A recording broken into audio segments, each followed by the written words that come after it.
రాష్ట్రంలో ఈరోజు ఎప్పుడూ కూడా చూడని రాక్షస రాజ్యం నడుస్తూ ఉంది.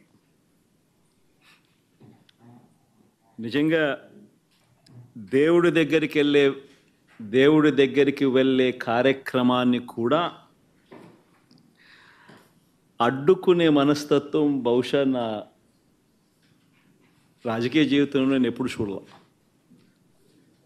దేవుడి దగ్గరికి దర్శనం చేసుకునేదానికి వెళ్తాము అని అంటే కూడా అడ్డుకునేందుకు ప్రయత్నం చేస్తూ అడుగులు వేస్తూ ఉన్న పరిస్థితులు బహుశా ఎప్పుడూ కూడా జరిగి ఉండదు. దేశంలో కూడా ఎప్పుడు బహుశా జరిగి ఉండదు. రాక్షస రాజ్యం అనేది ఇదే. ఆశ్చర్యం ఏమిటంటే తెలుసా, ఈ మాదిరిగా వైఎస్ఆర్సీపీకి సంబంధించిన కార్పొరేటర్లకు, ఈ మాదిరిగా వైఎస్ఆర్సీపీకి సంబంధించిన నాయకులకు, ఈ మాదిరిగా వైఎస్ఆర్సీపీకి సంబంధించిన అనేక మంది శ్రేణులకు ఈ మాదిరిగా నోటీసులు ఇవ్వడం,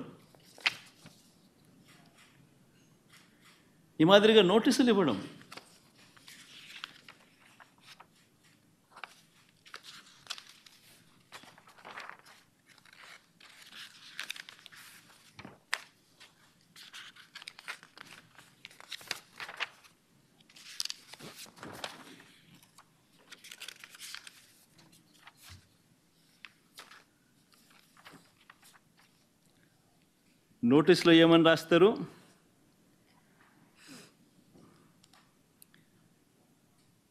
మాజీ ముఖ్యమంత్రి సభ్యులు వైఎస్ జగన్మోహన్ రెడ్డి గారు తిరుమల తిరుపతి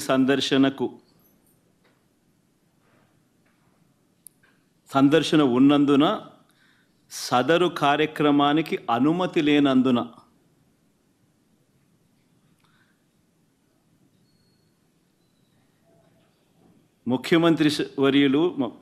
మాజీ ముఖ్యమంత్రి వర్యులు వైఎస్ జగన్మోహన్ రెడ్డి గారి తిరుమల తిరుపతి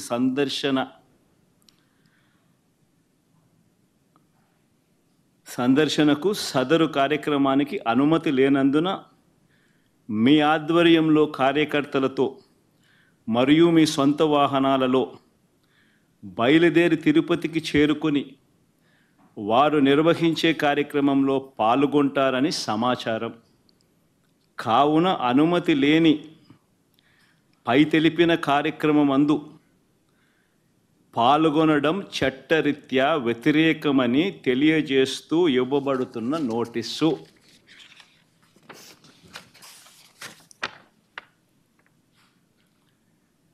ఒక రాష్ట్ర మాజీ ముఖ్యమంత్రి జగన్మోహన్ రెడ్డి అనే వ్యక్తి, ఒక రాష్ట్ర మాజీ ముఖ్యమంత్రి అయిన జగన్మోహన్ రెడ్డికి తిరుమల తిరుపతి దేవస్థానంలో దేవుడిని దర్శించుకునేందుకు వెళ్తాను అనంటే, వెళుతున్న నేపథ్యంలో మీకు పర్మిషన్ లేదు,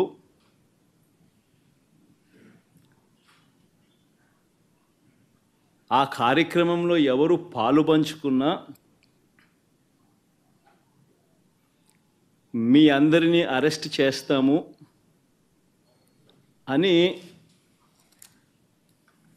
గుడికి పోవడానికి పోతా ఉంటే నోటీసులు ఇస్తూ ఉన్నారు. నిజంగా ఆలోచన చేయమని అడుగుతా ఉన్నా. ఏ ప్రపంచంలో ఉండం? రాక్షస రాజ్యం కాదా ఇదని అడుగుతా ఉన్నా.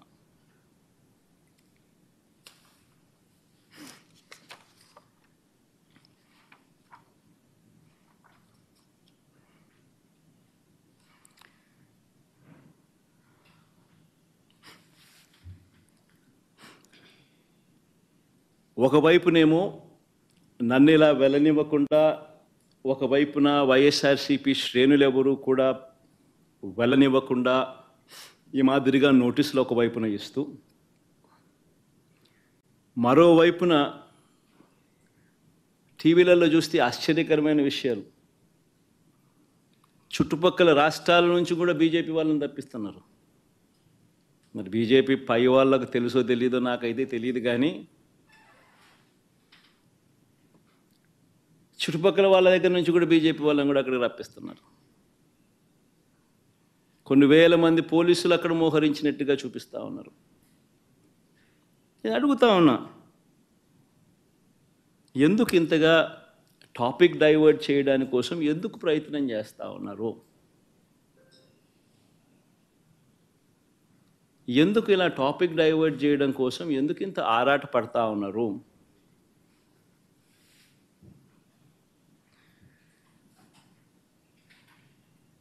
గమనించినట్లయితే తిరుపతి లడ్డూల విషయంలో తాను చెప్పినవన్నీ, చంద్రబాబు చెప్పినవన్నీ అబద్ధాలు అని ఒక్కొక్కటిగా రుజువవుతూ కనిపిస్తూ ఉన్నాయి.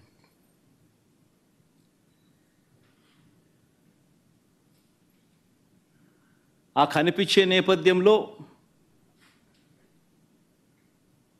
100 రోజుల పాలన మీద టాపిక్ డైవర్ట్ చేస్తూ లడ్డూల టాపిక్ తీసుకొచ్చాడు. ఆ లడ్డూల టాపిక్లో చంద్రబాబు నాయుడు అడ్డగోలుగా తప్పు చేసి గుడి పవిత్రతను దెబ్బతీస్తూ అడ్డగోలుగా దొరికిపోయేసరికి మళ్ళీ ఈ టాపిక్ను డైవర్ట్ చేసేందుకు, లడ్డూల టాపిక్ను డైవర్ట్ చేసేందుకు కొత్తగా ఇప్పుడు డిక్లరేషన్ టాపిక్ తీసుకొచ్చి మళ్ళీ అది ఇంకొక రాజకీయం చేస్తూ ఉన్నారు. ఒకసారి గమనించినట్టయితే తిరుమల పవిత్రతను, స్వామివారి ప్రసాదం విశిష్టతను, తిరుమల పవిత్రతను, స్వామివారి ప్రసాదము విశిష్టతను, తిరుమల తిరుపతి దేవస్థానం పేరు ప్రఖ్యాతలను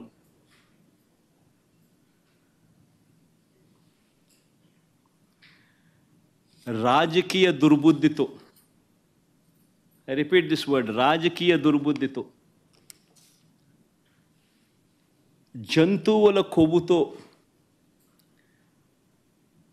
లడ్లు తయారీ అయినట్టుగా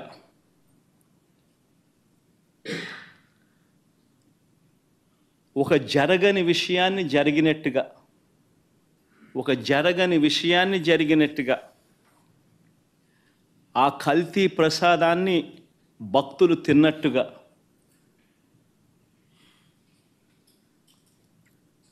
నిజంగా ఒక ముఖ్యమంత్రి స్థానంలో ఉన్న వ్యక్తి తెలిసి అబద్ధాలు ఆడుతూ, అసత్యాలు చెబుతూ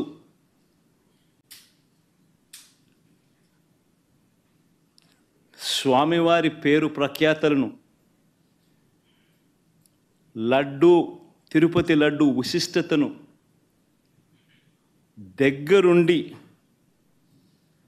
దగ్గరుండి అపవిత్రం చేసే కార్యక్రమం సాక్షాత్తు ఒక ముఖ్యమంత్రి చేస్తూ ఉంటే ఇంతకన్నా దారుణం ఎక్కడైనా ఉంటుందా, ఇంతకన్నా అధర్మం ఎక్కడైనా ఉంటుందా అని ఆలోచన చేయమని అడుగుతా ఉన్నా.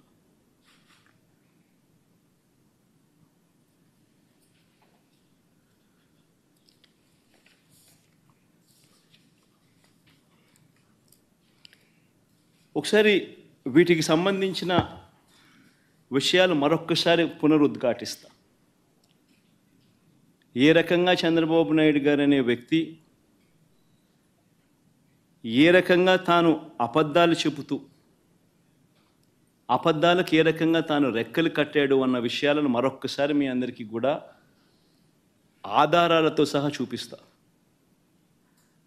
రాష్ట్ర ప్రజలందరికీ కూడా, రాష్ట్ర ప్రజలే కాదు దేశ ప్రజలందరూ కూడా ఈ దారుణాన్ని ఒకసారి చూడమని చెప్పి విజ్ఞప్తి చేస్తా ఉన్నా. ఒకసారి గమనించినట్టయితే మామూలుగా ఈ టెండర్ల ప్రక్రియ, మామూలుగా ఈ తిరుపతి లడ్డుకు సంబంధించిన ఇవి కొనుగోలు చేసే నెయ్యి కానీ, ఈ పదార్థాలు కానీ కొనుగోలు చేసే ఈ కార్యక్రమం 6 నెలలకు ఒకసారి జరుగుతూ ఉంటుంది. తిరుపతిలో నెయ్యి కొనుగోలు చేసే కార్యక్రమం ప్రతి 6 నెలలకు ఒకసారి రొటీన్గా జరిగే కార్యక్రమం. దీనికి సంబంధించి దశాబ్దాలుగా జరుగుతూ ఉన్న కార్యక్రమం ఇది. ఇదేదో కొత్తగా ఒకరి వల్ల ఇప్పుడు జరుగుతూ ఉన్న కార్యక్రమం కాదు ఇది. 6 నెలలకు ఒకసారి ఈ టెండర్లు పిలుస్తారు. 6 నెలలకు ఒకసారి ఈ టెండర్ల ద్వారా ఎవరైనా కూడా క్వాలిఫై అయితే ఎవరైనా కూడా పార్టిసిపేట్ చేయొచ్చు. ఈ క్వాలిఫికేషన్ క్రైటీరియా కూడా ఇప్పుడు ఏదో కొత్తగా పెట్టినవి అంతకన్నా కాదు.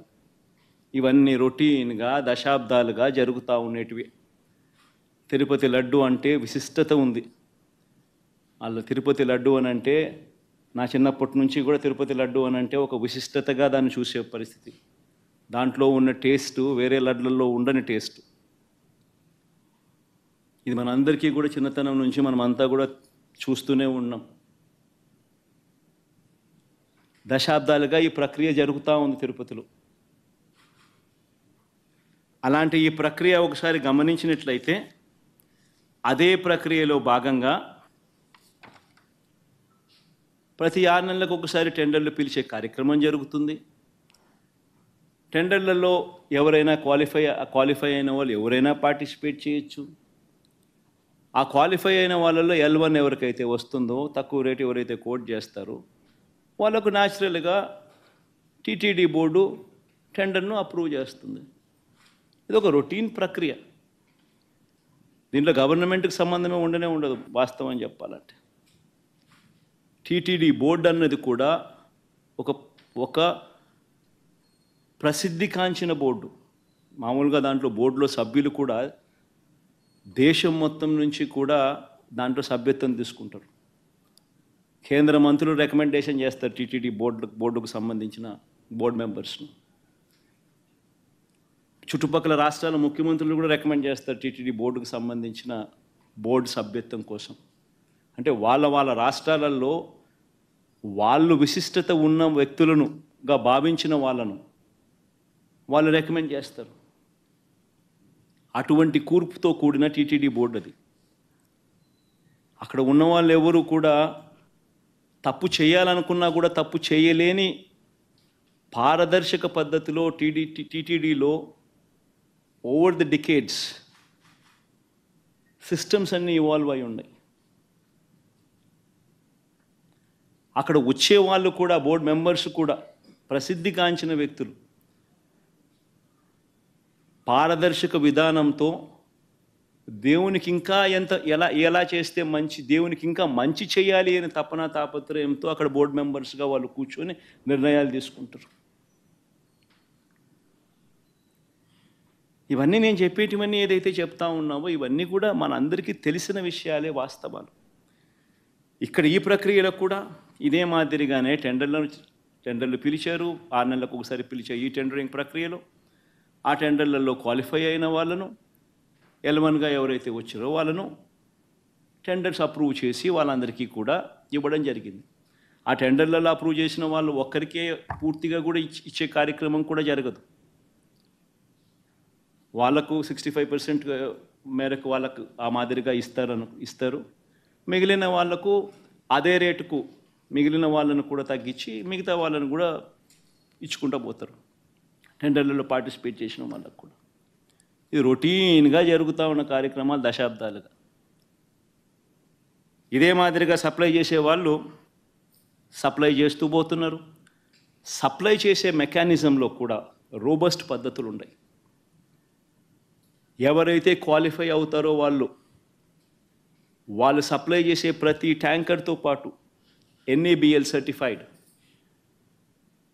ల్యాబ్స్ నుంచి వాళ్ళు క్వాలిటీ చెక్ చేయించుకొని ఆ ట్యాంకర్లలో ఉన్న ప్రోడక్ట్ క్వాలిటీని నిర్ధారిస్తూ ఒక సర్టిఫికెట్ తీసుకొని వస్తారు. వచ్చిన తర్వాత ఆ ట్యాంకర్ ఆ సర్టిఫికెట్తో వచ్చిన తర్వాత కూడా తిరుపతి దేవస్థానంలో మళ్ళీ 3 టెస్టులు 3 శాంపుల్స్ చేస్తారు ప్రతి ట్యాంకర్కు. This is a protocol, mandatory protocol ఇది. ఆ 3 టెస్టులు పాస్ అయితేనే ఏ వెహికల్ అయినా కూడా ముందుకు పోనిస్తారు. ఆ 3 టెస్టులలో ఏ టెస్ట్ ఫెయిల్ అయినా కూడా అసలు వెహికల్ ముందుకు కూడా పోదు, తిరిగి వెనక్కి పంపించేస్తారు. ఈ ప్రక్రియ దశాబ్దాలుగా జరుగుతూ ఉంది. చంద్రబాబు నాయుడు గారి హయాంలో 2014 నుంచి 19 మధ్యలో 14 నుంచి 15 సార్లు చంద్రబాబు నాయుడు హయాంలో ఇలానే ట్యాంకర్లు వస్తే క్వాలిటీ లేదని రిజెక్ట్ చేశారు, వెనక్కి పంపించారు. 14 నుంచి 15 సార్లు.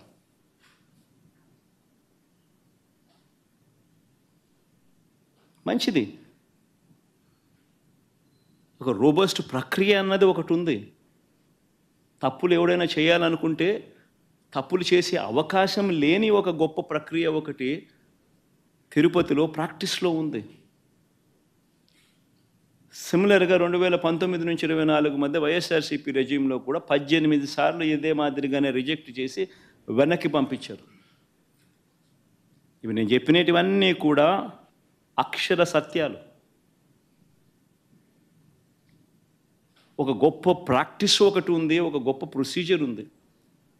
ఏ కారణాల చేతైనా కూడా, ఏ శాంపుల్ అయినా కూడా, ఏ ట్యాంకర్ అయినా కూడా రిజెక్ట్ అయిపోతే ముందుకు కూడా పోదు, వెనక్కి పంపించేస్తారు.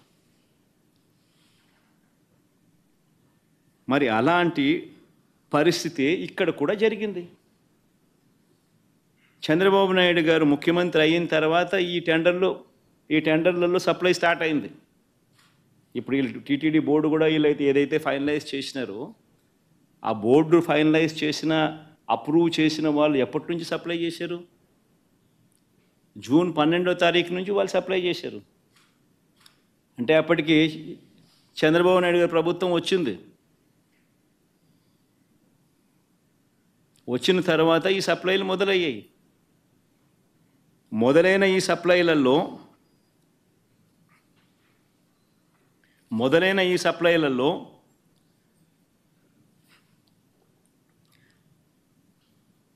జూన్ 12, జూన్ 21, జూన్ 25, జూలై 4న వచ్చిన ట్యాంకర్లన్నీ టెస్టులలో పాస్ అయి ముందుకు కదిలాయి, లడ్లలో ఉపయోగించారు. జూలై 6న 2 ట్యాంకర్లు, జూలై 12న ఇంకో 2 ట్యాంకర్లు రావడము, ఈ 4 ట్యాంకర్లలో ఏదైతే వచ్చాయో అవి టెస్టులు ఫెయిల్ అయినాయి. ఈ టెస్టులు ఫెయిల్ అయితే మామూలుగా వెనక్కి పంపించే కార్యక్రమం జరిగింది.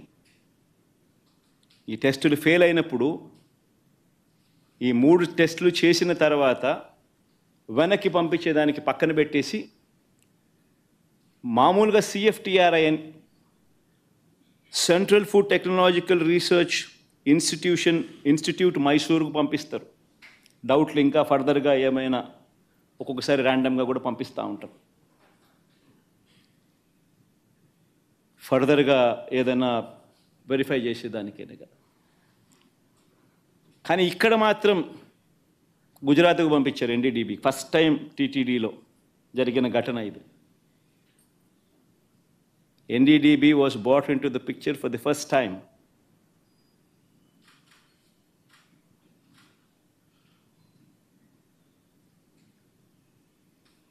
ఇప్పుడు గుజరాత్కు ఫస్ట్ టైం పంపించారు NDDB రిపోర్ట్. NDDB రిపోర్టుకు పంపిస్తే NDDB రిపోర్టు జూలై 23న వాళ్ళు శాంపుల్ వాళ్ళు ఈ టెస్ట్ రిపోర్ట్ పంపించినారు రిజెక్ట్ చేస్తూ. ఈ శాంపుల్స్ ఈ ట్యాంకర్లు ఏదైతే ఉన్నాయో వెనక్కి వెళ్ళిపోయాయి. రిజెక్ట్ చేయబడ్డారు. జూలై 23న రిపోర్ట్ వచ్చింది. TTD ఈవో వారి పర్మిషన్ కూడా ఇవ్వలేదు. అవి వెనక్కి పంపించేశారు. ఇవే విషయాలు వెనక్కి పంపించినట్టుగా ఆ కంపెనీ వాళ్ళకు షోకాస్ నోటీసులు కూడా ఇచ్చారు.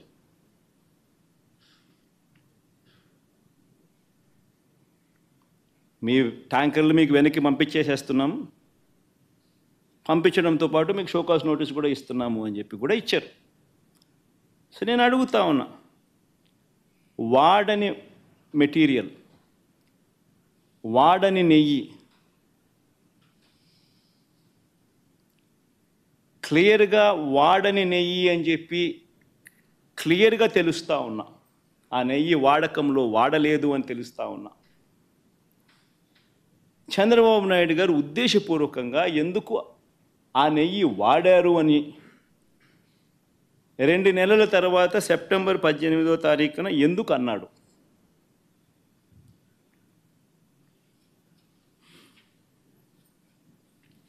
ఒకసారి ఈ వీడియో క్లిప్పింగ్లో ఒకసారి వినండి. జూలై 23వ తారీఖున అప్పటి ఈఓ, అంటే చంద్రబాబు నాయుడు గారి హయాంలో ఆయనే నియమించిన ఐఏఎస్ ఆఫీసర్ ఈఓ, ఆయన మాటలను ఒక్కసారి వినండి. 23వ తారీఖునే ఆయన అన్న మాటలు. సౌండ్ పెట్టమా, సౌండ్ పెట్టి మొదటి నుంచి ప్లే చేయమా.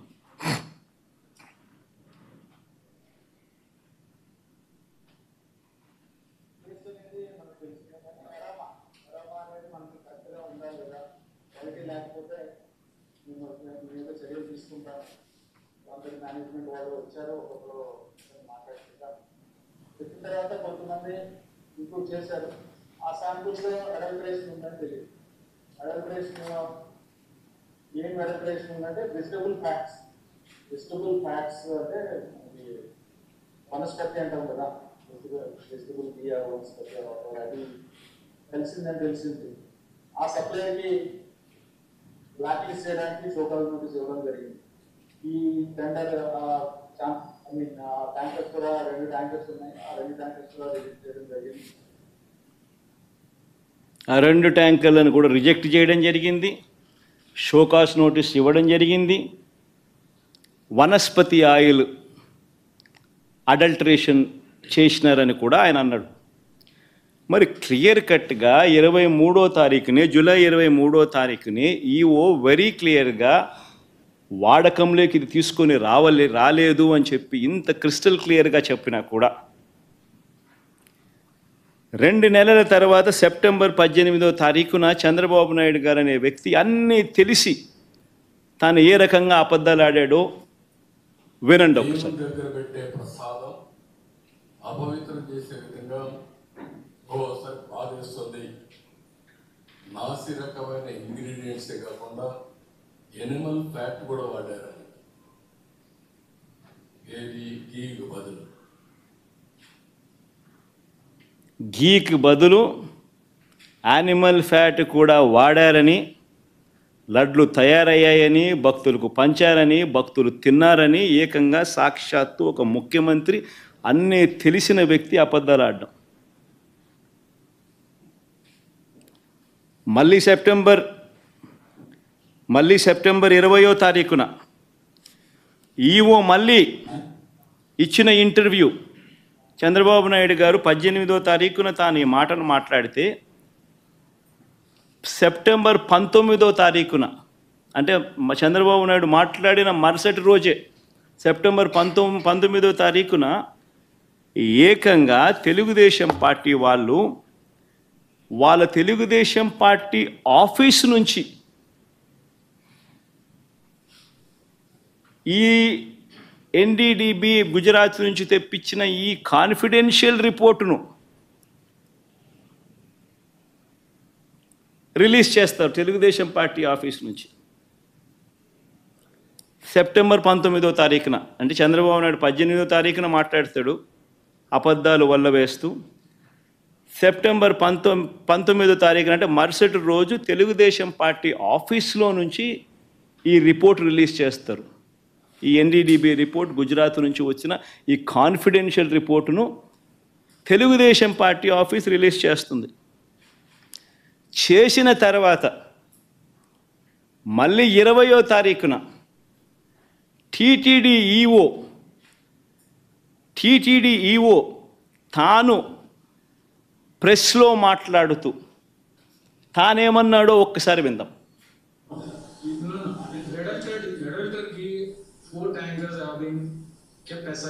ట్యాంకర్లలో వచ్చిన నెయ్యిని మేము వాడలేదు. ఆ రిపోర్ట్స్ సరిగ్గా రాని నేపథ్యంలో ఆ రిపోర్ట్స్ను ఆధారంగా ఆ ట్యాంకర్లను వెనక్కి పంపించేశాము అని మళ్ళీ రీటరేట్ చేసినాడు. మరొక్కసారి మళ్ళీ ధృవీకరించాడు ఈవో. ఇవ్వడమే కాక అఫీషియల్గా సెప్టెంబర్ 22వ తారీఖున 20వ తారీఖున ఆ మాట చెప్పాడు. 22వ తారీఖున ఏకంగా ఈఓ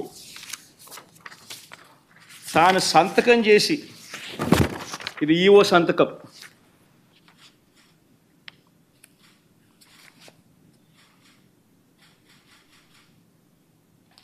తాను సంతకం చేసి గవర్నమెంట్కు రిపోర్ట్ ఇచ్చాడు సెప్టెంబర్ 22వ తారీఖున. ఆ రిపోర్ట్లో ఆయన ఏమని ఇచ్చాడు? ఎక్కువ చదవనులే, క్లుప్తంగా చెప్తాను. హీ వాజ్ సెలెక్టెడ్ ఇన్ ఈ టెండర్, త్రూ ఈ టెండర్ ద్వారా సెలెక్ట్ అయ్యారు. Started supply from 12th June 2024. However, his two tankers on 6th July and two more tankers on 15th July were found to be of poor quality during our physical verification. Tarvata, accordingly, 4 samples were sent to NDDB lab, NDDP lab, Anand, Gujarat, confidentially for testing its quality. Confidentially ane padam nenu ikka reiterate chestunna. Confidentially for testing its quality. The report was received on 16th July and 23rd July.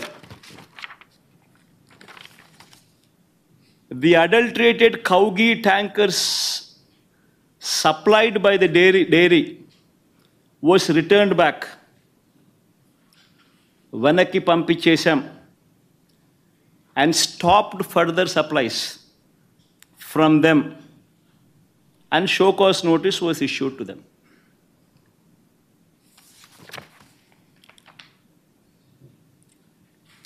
నేను అడుగుతా ఉన్నా, confidential report Telugu Desam party office September 19వ తారీఖున 2 నెలల తర్వాత Telugu Desam party office నుంచి release చేస్తారు.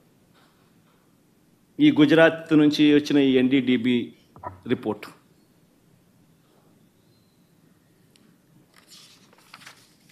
నేను అడుగుతా ఉన్నా, ఇవన్నీ తెలిసిన తర్వాత కూడా సెప్టెంబర్ 22వ తారీఖున ఈఓ ఈ రిపోర్ట్ ఇచ్చిన తర్వాత కూడా సెప్టెంబర్ 22వ తారీఖున చంద్రబాబు నాయుడు ప్రెస్ స్టేట్మెంట్, అది కూడా ఒకసారి వినండి. ఇక్కడికి వచ్చినప్పుడు 4 ట్యాంకర్స్, అప్పటికే 4 ట్యాంకర్స్ వచ్చేసి దాన్ని వాడారు. అంటే చంద్రబాబు నాయుడు ఇంత రిపోర్ట్ వచ్చిన తర్వాత, ఈఓ ఇన్నిసార్లు స్టేట్మెంట్ ఇచ్చిన తర్వాత, ఇంత చెప్పిన తర్వాత కూడా 22వ తారీఖున చంద్రబాబు నాయుడు మళ్ళా ప్రెస్ మీట్ పెట్టి ట్యాంకర్లు వచ్చేసాయి, దాన్ని వాడేశారు అని మళ్ళా అబద్ధాలు ఆడుతూ మళ్ళీ చెప్తాడు. నేను అడుగుతా ఉన్నా, ముఖ్యమంత్రి స్థానంలో ఉన్న వ్యక్తి కేవలం రాజకీయంగా లబ్ధి పొందేందుకు ఈ మాదిరిగా స్వామివారి ప్రసాదం విశిష్టతను, తిరుమల తిరుపతి దేవస్థానం ప్రతిష్టను, వెంకటేశ్వర స్వామి ప్రసాదానికి సంబంధించిన పేరు ప్రఖ్యాతలను ఈ మాదిరిగా అబద్ధాలతో తగ్గించడం, కుట్రపూరితంగా అబద్ధాలతో తగ్గించడం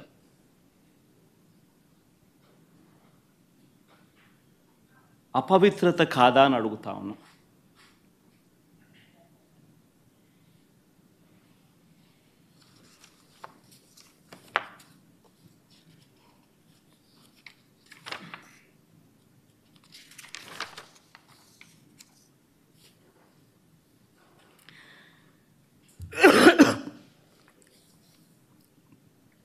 నా ఎన్డీడీబీ రిపోర్ట్ ఉందమ్మా.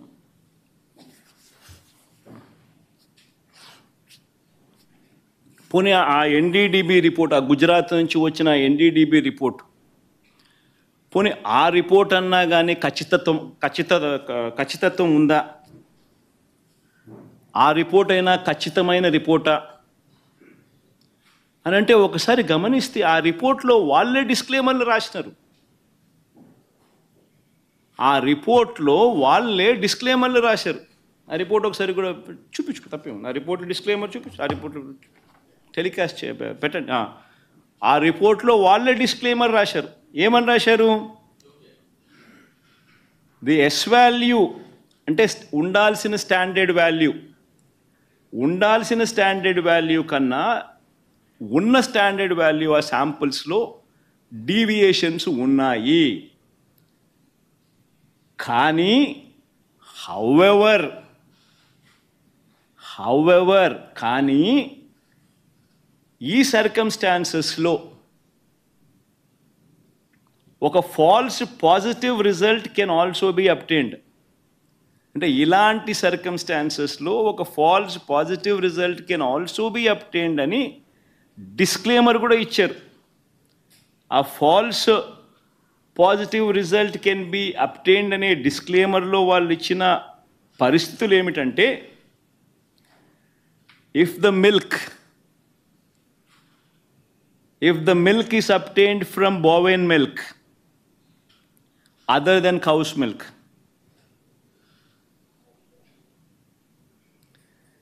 if the milk is obtained from cows which received an exceptionally high feeding of pure vegetable oils such as repressed oil, cotton or palm oil, etc. అంటే ఈ శాంపుల్ గన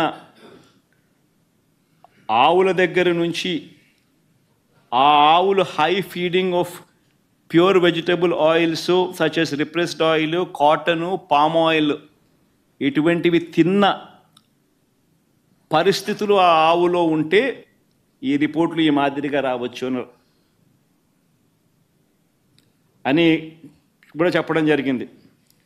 ఆర్ ఇటువంటి రిపోర్టు ఏదైనా cow suffering from serious under feeding, అంటే ఒక ఆవు under ఫీడింగ్లో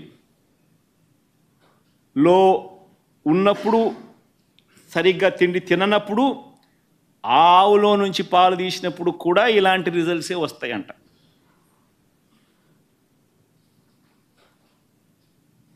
ఇవన్నీ రిపోర్ట్లో వాళ్ళు డిస్క్లైమర్స్ కింద రాసినారు. ఇదేదో ఖచ్చితమైన రిపోర్టా అంటే అది కాదు. మరి ఇవన్నీ తెలిసి చంద్రబాబు నాయుడు కావాలని అబద్ధాలు ఆడుతూ తిరుపతి వెంకటేశ్వర స్వామి వారి విశిష్టతను, ప్రసాదానికి సంబంధించిన పవిత్రతను దగ్గర ఉండి కావాలని అబద్ధాలు చెప్పి అనుమానపు బీజాలు ప్రసాదం పుచ్చుకునే ప్రతి ఒక్కరిలోనూ లేపడం దుర్మార్గం కాదా అని అడుగుతా ఉన్నా.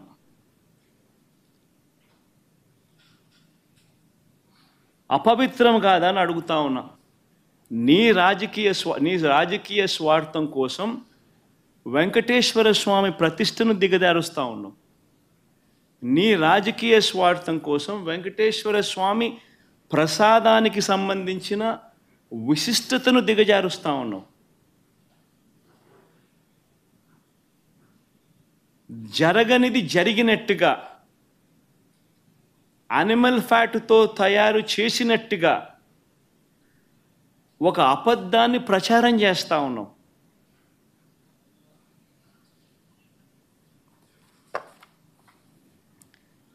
ధర్మమేనా అని అడుగుతా ఉన్నా. మరోవైపు ఇంకా ఇలా అబద్ధాలు రోజుకు ఒక్కొక్క అబద్ధాన్ని ప్రమోట్ చేస్తారు. ఈ మధ్యకాలంలోనే ఇంకొక అబద్ధాలను వీళ్ళు ప్రమోట్ చేస్తూ నందిని బ్రాండ్ను కూడా వాడడం లేదని అంటాడు. కేఎంఎఫ్ పక్కన కర్ణాటక మిల్క్ ఫెడరేషన్ వారి నందిని బ్రాండ్ అని. నేను అడుగుతా ఉన్నా, 2015 నుంచి 2019 చంద్రబాబు నాయుడు గారి హయాంలో 2015 నుంచి 2018 అక్టోబర్ దాకా నందిని బ్రాండ్ ఎందుకు లేదు?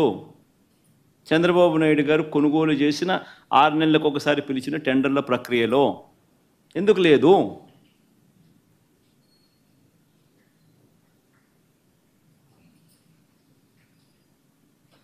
నందిని వాళ్ళు కూడా అప్పుడప్పుడు పార్టిసిపేట్ చేస్తారు, అప్పుడప్పుడు పార్టిసిపేట్ చేయరు.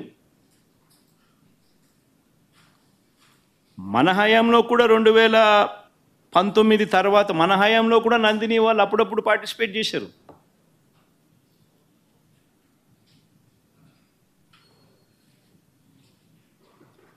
రేటు ఇంకోటి అంటాడు, 320 రూపాయలకి నెయ్యి ఎట్టు వస్తుందని. ఇంకా ఆశ్చర్యకరమైన విషయం అండి, నాకు అర్థం కాల. చంద్రబాబు నాయుడు గారి హయాంలో 2015 నుంచి 19 వాళ్ళు ప్రొక్యూర్ చేశారు కదా నెయ్యిని. టెండర్లు పిలిచి ఇదే మాదిరిగానే ఈ టెండర్ల ద్వారా పిలిచి ప్రొక్యూర్ చేశారు కదా. ఏ రేటుకు ప్రొక్యూర్ చేసినారు? అదే క్వాలిటీ నెయ్యే కదా ఇప్పుడు కూడా. అప్పుడు అదే క్వాలిటీ, ఇప్పుడు అదే క్వాలిటీ. దశాబ్దాలుగా నెయ్యి క్వాలిటీ అదే, కొత్తగా మారింది ఏమీ లేదు. అవే ఆవులు, అవే డైరీలు, అవే ఆవులు, అవే పాలు, అవే నెయ్యి, అదే క్వాలిటీ. ఆ క్వాలిటీ ఉంటే తీసుకుంటారు, లేకపోతే తీసుకోరు. చంద్రబాబు నాయుడు హయాంలో నెయ్యి ఏ రేటుకు కొన్నారు? 276 రూపాయలు 2015లో కొన్నారు టెండర్ల ద్వారానే. 2019 జనవరిలో, అంటే ఆయన చివరి దాంట్లో 324 రూపాయలకు కొన్నారు. మన అటేటప్పుడు ఇక్కడ 320 కొంటే తప్పేముందయా? ఉన్న రేట్ అది. వాళ్ళు టెండర్లలో వాళ్ళు కోట్ చేసినారు, L1 కింద ఎవడైతే వాళ్ళకి ఇచ్చినారు. ఏం తప్పు జరుగుతూ ఉంది? నీ హయాం అంతా ఇదే రేట్లతోనే జరిగాయి, కొనుగోలు చేశారు. మరి ఇప్పుడు కూడా అదే రేట్లతోనే కొనుగోలు జరుగుతూ ఉంది. కేవలం చంద్రబాబు నాయుడు ఇప్పుడు ఆయన హెరిటేజ్ పాలను కార్టెల్ ఫామ్ చేసి నెయ్యి రేట్లు పెంచేసి ఆ కార్టెల్లో చంద్రబాబు నాయుడు హెరిటేజ్ కంపెనీ లాభపడాలనే ఉద్దేశంతో కొత్తగా ఇప్పుడు రేట్లు పెంచడం కోసం అని చెప్పి కొత్తగా ఇప్పుడు మాట్లాడుతూ ఉన్నాడు చంద్రబాబు నాయుడు. అదే క్వాలిటీ నెయ్యి, అయ్యే స్పెసిఫికేషన్సే నువ్వు అడిగేది. దశాబ్దాలుగా నువ్వు అయ్యే స్పెసిఫికేషన్స్ అడుగుతున్నావు. అవే స్పెసిఫికేషన్స్ అప్పుడు అడుగుతున్నావు, అవే స్పెసిఫికేషన్స్ ఇప్పుడు అడుగుతున్నావు. అదే క్వాలిటీ అప్పుడు అడుగుతున్నావు, అదే క్వాలిటీ ఇప్పుడు అడుగుతున్నావు. తిరుపతి లడ్డు అన్న విశిష్టత మనం చాలా గొప్పగా చెప్పుకుంటాం. తిరుపతి లడ్డు టేస్ట్ చాలా బాగుంటుంది అని, గొప్ప టేస్ట్ అని. మన అదే క్వాలిటీ టేస్ట్, అదే నెయ్యి, అదే క్వాలిటీ, అదే టేస్ట్. అప్పుడైనా అంతే, ఇప్పుడైనా అంతే, ఎప్పుడైనా అంతే. మరి ఈ మాదిరిగా అబద్ధాలు ఆడడం ఎంత మటుకు ధర్మం?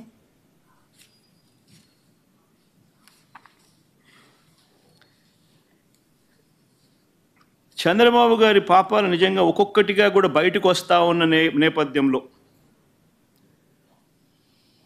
ప్రజలందరూ కూడా చంద్రబాబు నాయుడు గారిని వేలెత్తి చూపించే కార్యక్రమం జరుగుతూ ఉన్న నేపథ్యంలో చంద్రబాబు నాయుడు గారు ఈ మధ్యకాలంలోనే లడ్డూ టాపిక్లో చంద్రబాబు గారు ఎప్పుడైతే ఈ మాదిరిగా చంద్రబాబు నాయుడు గారు ప్రజలు చంద్రబాబు నాయుడు గారు చేసిన తప్పును ఎప్పుడైతే తప్పులు పట్టడం మొదలుపెట్టారో, ప్రజలకు ఎప్పుడైతే వాస్తవాలు తెలియడం మొదలెట్టాయో, అప్పుడు ఈ పెద్ద మనిషి ఏం చేస్తాడు?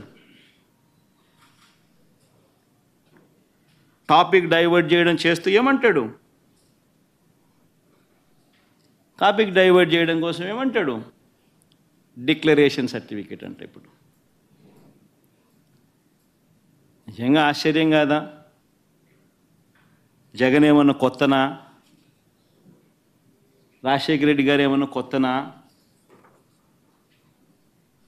నా మతం ఏమిటని తెలియదా ఎవరికైనా ఆంధ్ర రాష్ట్రంలో కానీ దేశంలో కానీ? నా కులం ఏమిటి అని చెప్పి ఎవరికి తెలియదా రాష్ట్రంలో కానీ దేశంలో కానీ? రాజశేఖర రెడ్డి గారు 5 సంవత్సరాలు ముఖ్యమంత్రిగా ప్రతి సంవత్సరం బ్రహ్మోత్సవాలకు వస్త్రాలు నాన్నగారే సమర్పించారు. నాన్నగారు కొడుకునే కదా నేను కూడా తిరుపతికి ఎన్నోసార్లు పోయా కదా ఇంతకుముందు కూడా, ముఖ్యమంత్రి కాకమునుపు. అంతెందుకు నా పాదయాత్రను మొదలెట్టేటప్పుడు వెంకటేశ్వర స్వామి ఆశీస్సులు తీసుకొని మొదలెట్టా. నా పాదయాత్ర అయిపోయిన తర్వాత నేరుగా తిరుపతికి వెళ్ళి కాలినడకన కొండెక్కా. తిరుపతికి వెళ్ళి కాలినడకన కొండెక్కి వెంకటేశ్వర స్వామి దర్శనం చేసుకొని తర్వాతనే ఇంటికి పోయా. నా పాదయాత్ర అయిపోయిన తర్వాత నా 3648 కిలోమీటర్లు నా పాదయాత్ర అయిపోయిన తర్వాత. ఇవన్నీ తెలియవా రాష్ట్ర ప్రజలకు? మన అప్పుడు చంద్రబాబు నాయుడు గారు ప్రభుత్వమే కదా అప్పుడు ఉండింది. అప్పుడు నేను ప్రతిపక్ష నాయకుడినే కదా అప్పుడు. మన ఆయన కళ్ళ ముందరనే కదా వెళ్ళింది, తిరుపతి కొండెక్కింది 2 సార్లు. మళ్ళీ దాని తర్వాత నేను ముఖ్యమంత్రి అయినా 5 సంవత్సరాలు తిరుపతి బ్రహ్మోత్సవాలకు దగ్గరుండి వస్త్రాలు నేనే సమర్పించా. వస్త్రాలను నెత్తిన పెట్టుకుని మోసుకుంటూ వెళ్ళి వెంకటేశ్వర స్వామి మీద భక్తి శ్రద్ధలు చూపిస్తూ వెంకటేశ్వర స్వామికి బట్టలు సమర్పించడం జరిగింది. నేను అడుగుతా ఉన్నా, ఫస్ట్ టైం ఎవడన్నా పోతా ఉన్నప్పుడు నువ్వేదో ఇట్లా మాటలు మాట్లాడినా అర్థం ఉంది. 10 సార్లు 11 సార్లు పోయిన తర్వాత ఈరోజు నేను తిరుమల తిరుపతి దేవస్థానానికి నేను పోతానంటే నేను అడ్డుకుంటూ ఈ మాదిరిగా నువ్వు నోటీసులు ఇస్తూ ఈ మాదిరిగా తిరుమల తిరుపతి దేవస్థానానికి నేను పోకూడదు అని చెప్పి ఈ మాదిరిగా నోటీసులు ఇస్తూ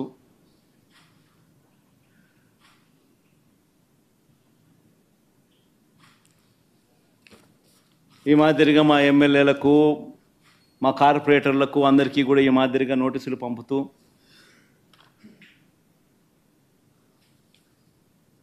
నేను అడుగుతా ఉన్నా, ఒక రాష్ట్ర ముఖ్యమంత్రి ఇంకా 5 సంవత్సరాలు బ్రహ్మోత్సవాలలో తిరుమల తిరుపతి దేవస్థానానికి వస్త్రాలు సమర్పించిన నేను, ఇన్నిసార్లు తిరుమల తిరుపతి దేవస్థానానికి వెళ్ళిన నేను, ఈరోజు తిరుమల తిరుపతి దేవస్థానానికి నేను రాకూడదట, పోకూడదట. కారణం ఏమిటంటే నా మతమట.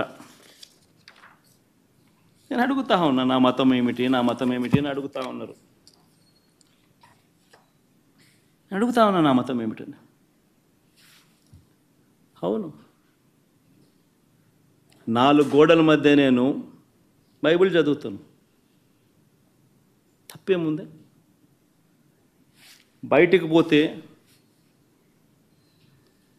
హిందూ సాంప్రదాయాలను నేను అనుసరిస్తాను, గౌరవిస్తాను. బయటికి పోతే ఇస్లాంను అనుసరిస్తాను, గౌరవిస్తాను.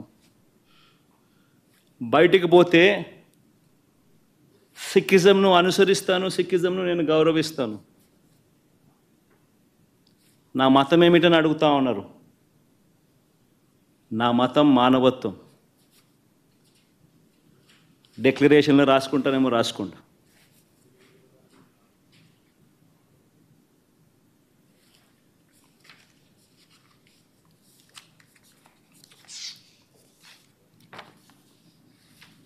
భారతదేశం constitution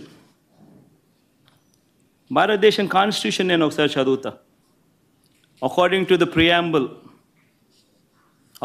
the preamble, India is a sovereign, socialist, secular, democratic republic.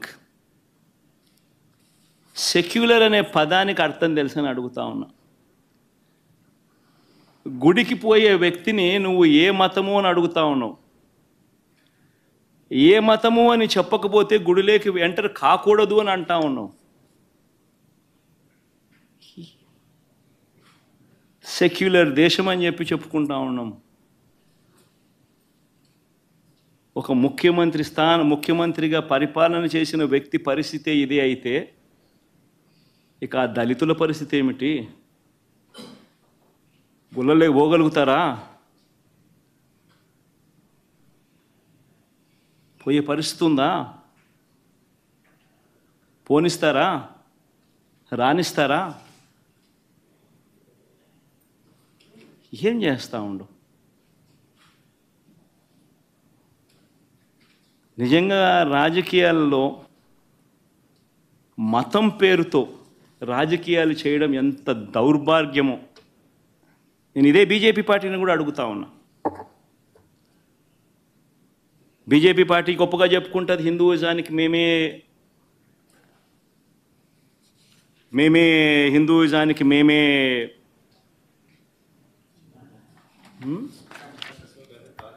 Representatives అని చెప్పి చెప్పుకుంటూ ఉంటారు బీజేపీ పార్టీ. నేను ఇదే బీజేపీ పార్టీని అడుగుతా ఉన్నా, మీ కళ్ళ ఎదుటే అయ్యా బీజేపీ పార్టీ మమ్మల్ని అడుగుతా ఉన్నా, ఈరోజు మీ కళ్ళ ఎదుటే మీ ఎన్డీఏ కూటమిలో భాగంగా ఉన్న వ్యక్తే తిరుపతిలో వెంకటేశ్వర స్వామి విశిష్టతను, తిరుపతి లడ్డు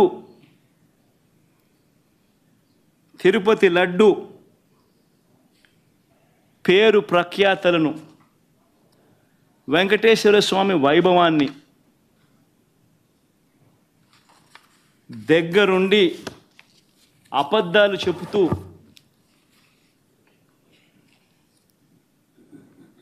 యానిమల్ ఫ్యాట్ వాడకపోయినా కూడా వాడినట్టుగా, లడ్డూలు తయారైనట్టుగా ఇన్ని ఆధారాలతో సహా రుజువు అవుతా ఉన్నా కూడా అబద్ధాలతో దుష్ప్రచారం చేసి తిరుమల తిరుపతి వెంకటేశ్వర స్వామిని అపవిత్రం చేసిన ఈ చంద్రబాబు నాయుడు గారిని ఎందుకు మీరు మందలించలేకపోతా ఉన్నారు? ఎందుకు మీరు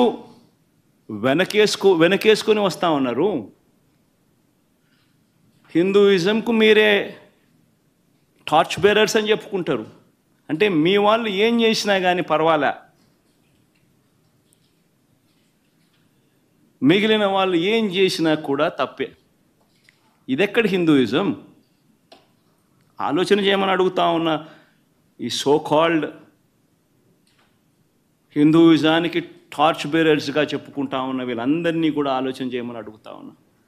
నిజంగా హిందూయిజం అంటే ఏమిటి అని అంటే మానవత్వం చూపేదే హిందూయిజం. మానవత్వం చూపలేని వాళ్ళు ఎవరూ కూడా నేను మంచి హిందువునని కూడా చెప్పుకునే కార్యక్రమం చేయలేరు.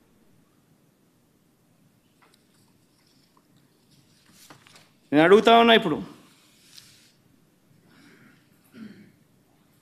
ఈరోజు చంద్రబాబు నాయుడే తప్పు చేస్తాడు, చంద్రబాబు నాయుడే సిట్టు వేస్తాడు. ఇది ఎక్కడి ధర్మమో నాకు అర్థం కావడంలో. ఆయన చెప్పు చేతుల్లో ఉన్న అధికారులతో సిట్ అంటాడు. నేను చెప్పినటువన్నీ కూడా నీకు ఆధారాలతో సహా చూపించా. వాళ్ళ ఈఓ ఐఏఎస్ ఆఫీసర్ వాళ్ళ నియామకం చేసిన ఈఓ అన్న మాటలు, జరిగిన వాస్తవాలు ఏమిటి అని చెప్పి కళ్ళకు కనిపించే విధంగా చెప్పడం జరిగింది. మరి ఇన్ని తప్పులు చేస్తూ ఉన్నా కూడా హిందూ ధర్మం మీద ఈ మాదిరిగా దుష్ప్రచారాలు చేస్తూ రాజకీయాల కోసం హిందూ ధర్మాన్ని వాడుకునే కుతంత్రాలు చేస్తూ ఈ మాదిరిగా రాజకీయాలు చేయడం కరెక్టేనా?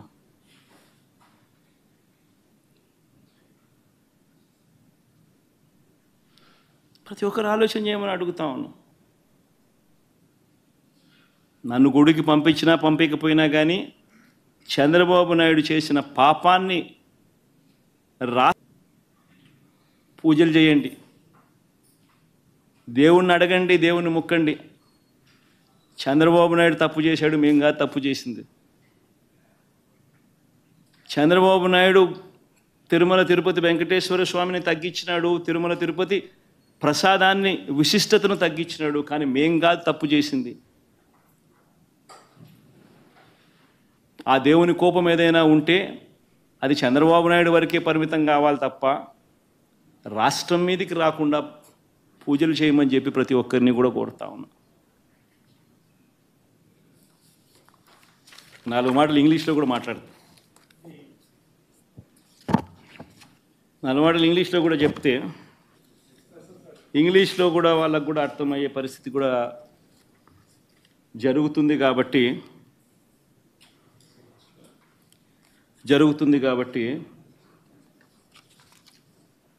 ఇంగ్లీష్లో కూడా ఒకసారి ఈ మాటలన్నీ కూడా జరిగినటువన్నీ కూడా జరగాల్సినటువన్నీ కూడా తెలియాల్సిన అవసరం ఉంది కాబట్టి చెప్తా.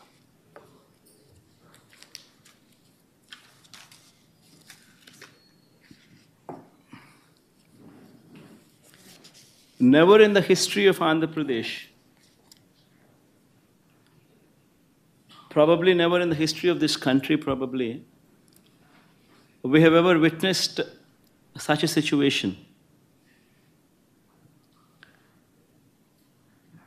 where you actually have a situation where if somebody were to visit a temple,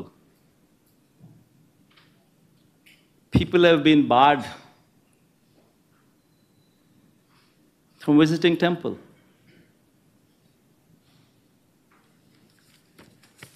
These are the notices given to YSRCP cadre, MLAs, corporators, sarpanches, MPTCs, ZPTCs, this kind of cadre.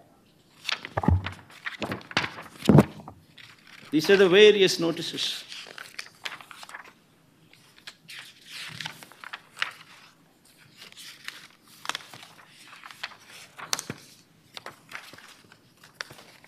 Coming out from various districts.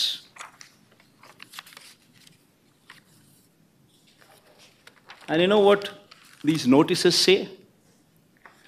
They say, even though they are in Telugu, I would translate them into English for better understanding. The notices say that the ex-Chief Minister Y.S. Jagan Mohan Reddy is visiting Tirumala Tirupati Devasthanam, and that program does not have the approval of the government, and if any karyakarta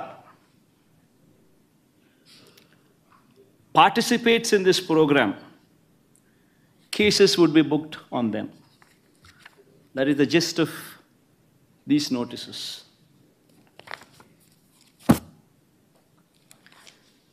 And such kind of notices were given to the YSRCP cadre, MLAs, everybody, corporators, by cops.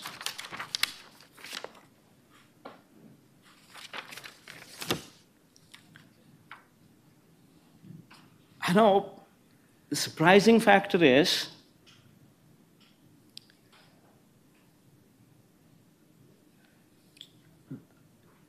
an ex-chief minister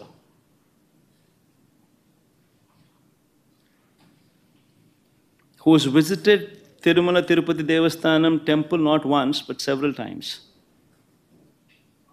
before. Even before becoming the chief minister also, during the beginning of my Padayatra and also during the end of my Padayatra after concluding my 3,648 kilometers of my Padayatra before I returned home, I walked all the way onto the top. And Chandrababu Naidu was the chief minister then. Several times in the past we visited Tirumala Tirupati Devasthanam, even before I became the chief minister. And after I became the chief minister, every year TTD invited me. And on their invitation, I had the opportunity to give clothes to Lord Venkateshwara Swami. Every year. And today, to divert the topic from the deeds that have been committed, from the faults that have been committed by Chandrababu Naidu, they have brought up another topic onto the forefront, barring people from entering the temple.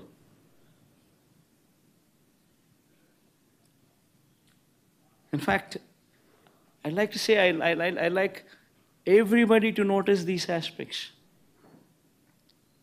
I like everybody to see these aspects. What happened during the so-called controversy on laddus? Tirumala Tirupati Devasthanam reputation has been lowered by Chandrababu Naidu.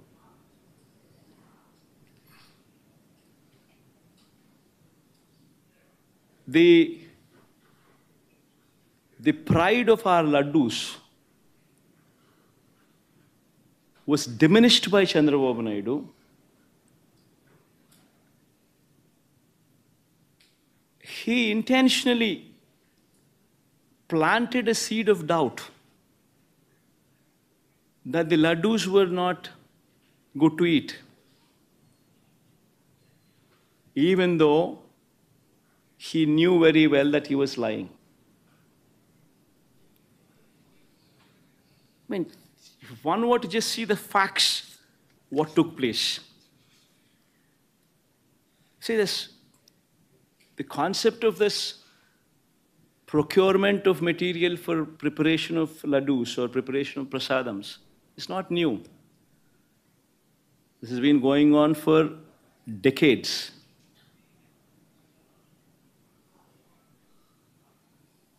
Tirumala Tirupati Devasthanam board is a very pristine board.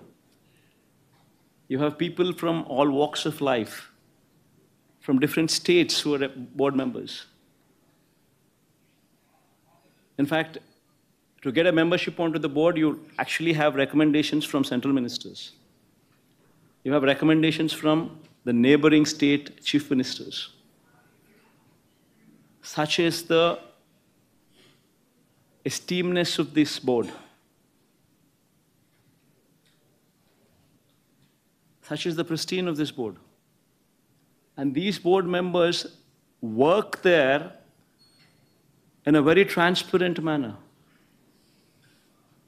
with the only intent to ensure that whatever they do it for the good of the temple.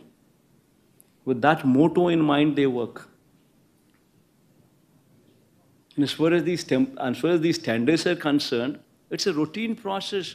Every 6 months, procurement of tender happens. Procurement of these materials to prepare the prasadams or laddus is a routine practice. The government does not get involved. It's an autonomous body. It's the board which takes the decisions. The conditions which are applicable for anybody to be participating in these tenders are also not new. They've been in existence also for decades. The quality of the material, what is asked for, is also been the same for decades. It's a routine process. And during the course of this routine process, which takes place every 6 months, e-tenders have been called for. And based on the e-tenders, people who've quoted L1, people who've quoted the least, people who qualify, people who've participated, people who've quoted the least, automatically gets the tender. And that is approved by the board. This is the normal routine practice. And just not, the process doesn't just stop there. The process is that after they get the tender, it's not just one company alone who once again is going to be participating for the whole of it. The other participants also get 35% of the quota if they were to match the price. So all these people supply ghee and these kind of materials whatsoever are required every 6 months during this course of the tendering process. The process just doesn't stop there. The process is, after they are qualified and given the work order, these people are supposed to supply material, and every tanker that they bring in should be accompanied by NABL approved lab certificates, reiterating the quality of the material that they brought in. It doesn't once again just stop there that they bringing in a certificate which is approved by NABL. After the tanker reaches TTD, Tirumala Tirupati Devasthanam, accompanied with this certificate, after that, the TTD conducts 3 tests. They conduct 3 tests for every tanker. Even if one test were to fail out of the 3, the material is rejected. The tanker is not permitted to go ahead. Forget about the commodities being used in the preparation of laddus or prasadams. It is not even permitted to enter. It is rejected. This is a robust practice which is in existence for decades. Even during the regime of Chandrababu Naidu also, 14 times during 2014 to 19, 14 to 15 times tankers were rejected and sent back. And during our regime, during 2019 to 24 also, 18 times the tankers were rejected and sent back. In fact, this is something to be boasting about, that such is the robust practice which is in prevalence. That even if somebody were to do some mischief, the tanker is not even permitted to enter the premises. It is rejected even before it goes that far. That is the practice in Tirumala Tirupati Devasthanam. Such is the robustness of the testing practice which is prevalent there. And we should be boasting about such practices.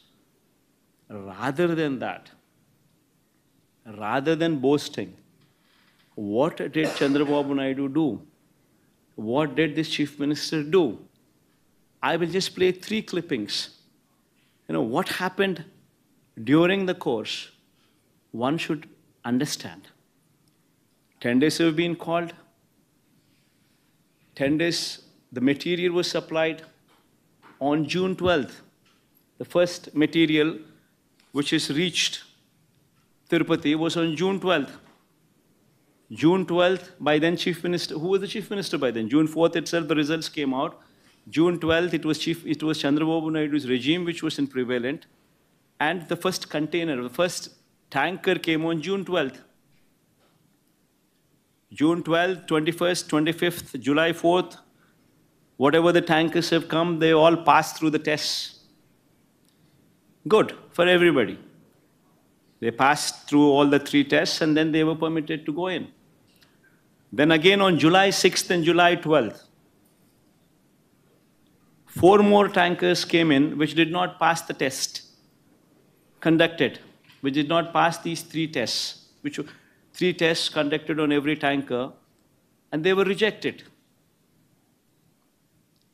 They were not permitted to go inside. While this is the reality of the case, that the material was not even consumed, it was sent back because they have failed the test. What did Chandrababu Naidu do? On July 6th and July 12th, the 4 tankers which came in, which did not pass the test and which were sent back because they did not pass the test. This was reiterated by the Tirupati EO, who is an IAS officer posted by Chandrababu Naidu himself in his regime. And what did he say? See, these reports, which were rejected in 3 tests, which were rejected because they did not pass these 3 tests, were sent to NDDB, Gujarat. This NDDB Gujarat lab also came into the picture for the first time. Usually TTD does not, over the decades, never sent their sample all the way to Gujarat. Usually the samples are sent to CFTRI, which is Central Food Technological Research Institute, Mysore. But for some strange reason, first time, NDDB, Gujarat, was brought into the picture. Fine. On 6th and 12th, when these tankers came and when they were rejected, these samples were once again sent to NDDB. On July 17th, then July 23rd and 17th, they also received, July 23rd, they also received the results. While the tankers were never